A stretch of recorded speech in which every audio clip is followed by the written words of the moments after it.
ملک ریاض پہ ہاتھ ڈالا گیا اور اس کو فوری گرفتار کرنے کا حکم دیا گیا۔ ملک ریاض کی پراپرٹیز کو سیل کرنے کا بھی حکم دے دیا گیا ہے کہ ان کی بحریہ ٹاؤنز کی پراپرٹی جو ہے وہ منی لانڈرنگ کے تھرو ہے تو ان کو بھی ضبط کر لیا جائے۔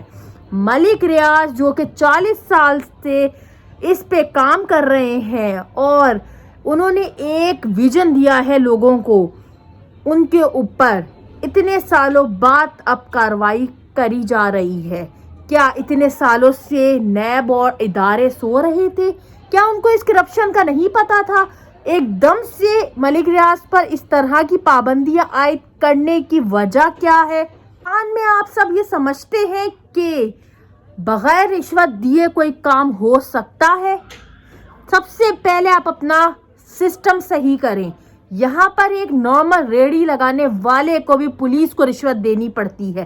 یہاں پر اگر آپ اسکول خریدیں تو آپ کو اسکول خریدنے کے لیے بھی جا کر رشوت دینی پڑتی ہے، اس کے بعد آپ کو جگہ الاٹ کی جاتی ہے۔ گھر خریدنے پہ، شاپ خریدنے پہ، جگہ جگہ کوئی ایک چیز بھی خریدنے پر آپ کو رشوت دی جاتی ہے۔ یہ پاکستان کا لا بن گیا ہے۔ کیا یہاں پر ایسا لا ابھی بنا ہے؟ کئی سالوں سے، کئی صدیوں سے چلتا ہوا آ رہا ہے۔ ملک ریاض نے جو کہ پاکستان کو ایک ویژن دیا، ایک ایسا لائف اسٹائل دیا، ایک ایسی چیز پاکستان میں بنائی جو کہ یورپ سے ریلیٹ کرتی ہے، یعنی اس کا جو اسٹرکچر ہے وہ بالکل یورپ اور دبئی کی طرح دیا انہوں نے۔ یہ ٹاؤن نہیں بنا تھا، ملک ریاض کا یہ ویژن تھا وہ پاکستان میں ایک ایسی جگہ بنائے جو کہ آپ کو کراچی کو ریپرزینٹ بھی کرے اور وہ ایسی جگہ ہو کہ جہاں پر لوگوں کو ہر آسائشیں ملے اور ان کا لیونگ اسٹینڈرڈ جو ہو وہ یورپ کی طرح ہو پاکستان میں رہ کر۔ ان کو گلف کنٹریز سے ان کو آفرز بھی ہو رہی تھی اس زمانے میں کہ آپ ہماری کنٹری میں آ کر اپنا پروجیکٹ کو انٹروڈیوس کروائیں اور یہاں پر سرمایہ کاری کریں، لیکن ملک ریاض نے یہ اس وقت فیصلہ کیا کہ میں جو سرمایہ کاری کروں گا وہ پاکستان میں کروں گا اور پاکستان میں رہ کر ادھر ہی میرا جینا مرنا ہے اور میں یہیں پر رہ کر میں تعمیر کروں گا بحریہ ٹاؤن کی شکل میں۔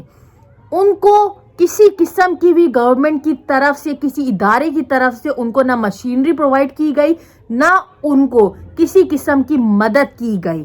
انہوں نے اپنے بلبوتے کے تحت بحریہ ٹاؤن کی تعمیر کی، جو کہ آج آپ سب کے سامنے پوری دنیا بھر میں بحریہ ٹاؤن جو ہے وہ پورے پاکستان بھر میں ایک ایسی ویل نون سوسائٹی اور ایک ایسا لیونگ اسٹائل جو کہ پوری دنیا بھر میں سراہا جاتا ہے۔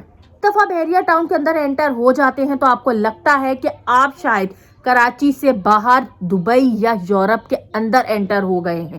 کراچی میں پاکستان کو ملک ریاض جیسے شخص نے ایک یورپ بنا دیا اور انہوں نے ایک ایسا لیونگ اسٹائل لوگوں کو پرووائڈ کیا جو کہ بحریہ ٹاؤن کی شکل میں سامنے آیا۔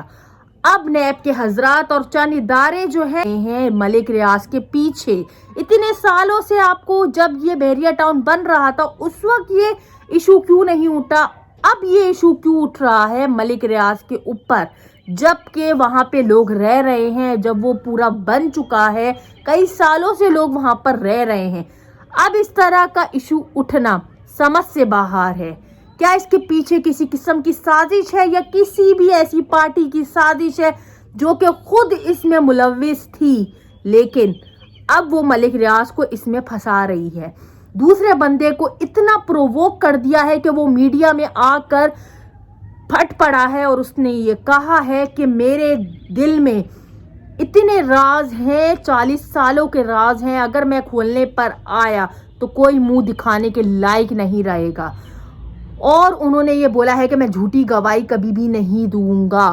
ان کے پیچھے کیا ایسا پریشر ہے جو کہ ان کو گواہی دینے پر مجبور کرا جا رہا ہے؟ ایک بندے کو اتنا عاجز کر دیا کہ اب وہ دبئی جا کر شفٹ ہو رہا ہے اور وہ دبئی جا کے پراپرٹی میں انویسٹ کر رہا ہے، وہاں پر ایک پروجیکٹ اپنا وہیں کے لوگوں کے ساتھ مل کر تعمیر کر رہا ہے۔ آپ سب عوام سے یہ سوال ہے کہ پاکستان میں رشوت کے بنا کوئی کام ہوتا ہے؟ یا ہوتا آیا ہے یا اب ہوگا یا آنے والے فیوچر میں رشوت دیے بغیر کوئی کام ہو سکتا ہے؟ اگر تو کئی سالوں کئی صدیوں سے یہ کام نہیں ہو رہا تھا اور اب ہو رہا ہے تو آپ ایشو اٹھا سکتے ہیں. جہاں پر پورا آوے کا آوا بگڑا ہوا ہے, ہر چیز پہ رشوت دینی پڑتی ہے. میں آپ کو بتا چکی ہوں, ایک ریڑھی لگانے والے کو بھی پولیس کو رشوت کھلانی پڑتی ہے, اس کے بعد وہ اپنی ریڑھی لگاتا ہے. تو آپ خود سوچیں کہ جب ہمارا سسٹم ہی خراب ہے تو ہم کہاں جائیں, کس کے پاس فریاد لے کے جائیں؟ ایک آدمی جو کہ آ کے پاکستان میں انویسٹ کر کے لوگوں کو لیونگ اسٹائل ایسا دے رہا ہے یورپ کی طرح, آپ اس کے اوپر اب انگلی اٹھا رہے ہو کہ وہ اتنا زیادہ عاجز آ کے اب وہ دبئی جا کے انویسٹ کر رہا ہے. اس کو وہاں کی گلف کنٹریز جو ہے پہلے آفر کر چکی تھی کہ آپ ہمارے پاس جو ہے وہ انویسٹ کریں اور وہاں پر آپ پروجیکٹ بنائیں, لیکن انہوں نے کئی سال پہلے پاکستان کو ترجیح دی اور پاکستان میں اپنی بحریہ ٹاؤن کی بنیاد رکھی. مری میں, اسلام آباد, راول پنڈی, کئی شہروں میں, کراچی میں انہوں نے ایک ایسا بحریہ ٹاؤن تعمیر کیا جو کہ پوری دنیا کی آنکھیں کھول دی. حسین مسجد, حسین آپ کی اسکولز, اسٹیٹ, وہاں پر ہر طرح کے ہالز, ہاسپٹلز, ہر طرح کی ضرورت کی چیزیں وہاں پر موجود ہیں. اور وہاں پہ صفائی کا نظام بھی آپ دیکھ لیں کہ بحریہ ٹاؤن میں صفائی کا نظام جو ہے وہ بہترین سے بہترین ہے. اگر آپ اس میں یہ دیکھیں کہ بحریہ ٹاؤن کا جب ملک ریاض نے بنیاد رکھی تو اس سے کتنے لاکھوں لوگوں کی فیملیز کی روزگار ملا. جی ہاں, ادھر کے لوگوں کو سرونٹ, وہاں کے جو کام کرنے والے ورکرز ہیں, کتنے لاکھوں لوگ ہیں جو کہ بحریہ ٹاؤن میں کام کر رہے ہیں اور ان کا روزگار انہی کے تھرو, بحریہ ٹاؤن کے تھرو لگا. جی ہاں, کتنے لاکھوں لوگوں کو ملک ریاض کے تھرو روزگار ملا. تو اس سے آپ اندازہ لگا لیں کہ کیا ملک ریاض کا جو ہے وہ ایک, بے شک ان کی چیزیں غلط ہوں گی لیکن ان کا ویژن غلط نہیں تھا. یہ بات سب سوچ کے بتائیں, کیا ملک ریاض نے اتنے لوگوں کو نوکریاں دے کر اپنے پروجیکٹ کے تھرو پاکستان میں تعلیم حاصل کرنے کے بعد آپ کو اچھی نوکریاں ملتی ہیں؟ کیا آپ کے پاس اتنی ایبلٹی اور اسکل کے بعد آپ کو وہ چیز ملتی ہے جو کہ آپ حقدار ہیں؟ اگر کوئی اچھا کام کر رہا ہے, لوگوں کے بھلے کے لیے کام کر رہا ہے, تو پلیز اس کو کرنے دے. پاکستان کا حال ویسے ہی بہت برا ہے. یہاں پر لوگوں کو اگر اچھے کام کے لیے کوئی اٹھتا ہے تو اس کو شٹ اپ کال دے دی جاتی ہے اور اس کو منہ بند کروا دیا جاتا ہے اس کا.